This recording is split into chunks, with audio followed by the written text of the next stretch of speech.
Today we will be learning about interfacing of DC motor. Either it can be clockwise or it can be anti-clockwise. Here first we will see about anti-clockwise, then we will go for clockwise direction. So both the programs, anti and clock. So we call it as anti-clockwise here, then we will go for clock. So here you need to include the register files, then call a delay function, set the bits for the, this is to enable the motor to run either clockwise or anti-clockwise. So motor 1, motor 2, two pins need to be connected. Here first we are going to enable in a while loop, it is an infinite loop. So after enabling one, motor is running in anti-clockwise direction, that is MTR1 is equal to 0 and MTR2 is equal to 1. Then have a delay, stop the motor and end. This is how your anti-clockwise will run. So let us see the output. Before going to the output, let us build. So to build the target, right click on the target, then go for build. So while you are building it, try to observe, it should be 0 errors and 0 warnings. So then come to the target, change some options. These options has to be maintained. 11.0592 is important. Then coming to the output, here hex file should be chosen, hex file, and where the file name has to be stored. So select somewhere and it's your location and store it. That's the final thing. Then again, once again you can build the target. Then after building this, minimize the program,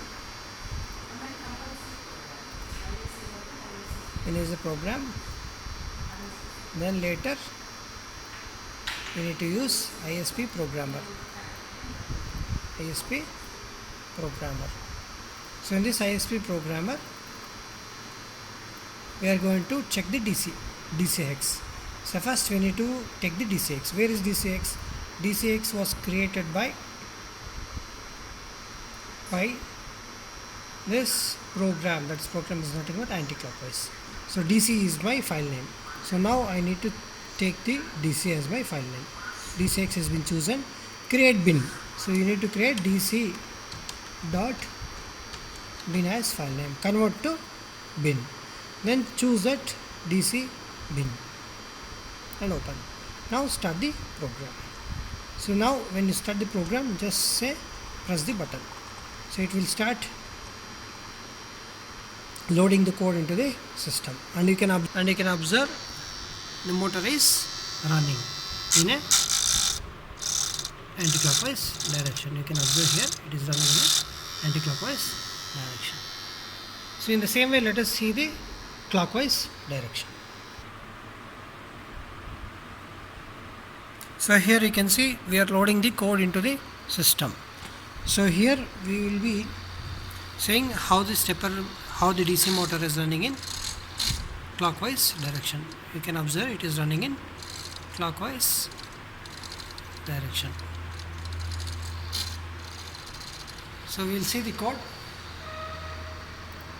So coming to the code, in the previous video we have observed the code values. The enable was 1 as usual in the previous one, but MTR1 and MTR2 will change.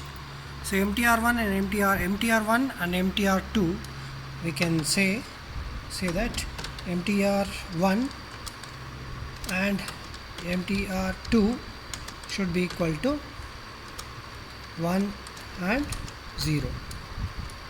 So this gives clockwise. In the same way,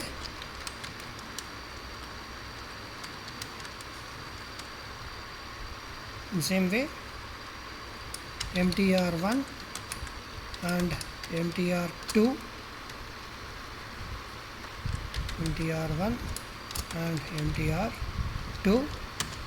equal to 0 and 1 gives anti-clockwise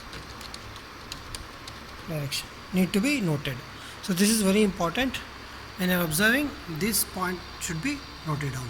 So MTR1 and MTR is equal to 1 and 0, it will run in clockwise.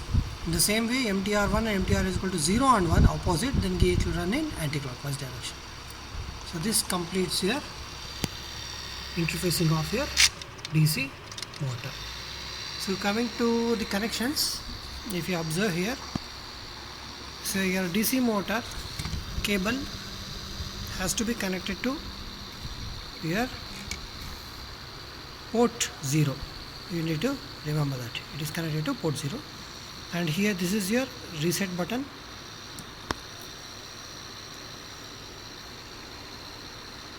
This is your reset button which I am pointing out, and this is the cable where your code is dumped into the system. So from your CPU, your code is dumped using this cable, and here this is your power. So if I switch off the power, it will go off, the system will go off, and the power is given by this cable from the adapter. So that is connected to your supply. So these things you need to remember, only few points, and MTR1 and MTR2. Okay, thank you.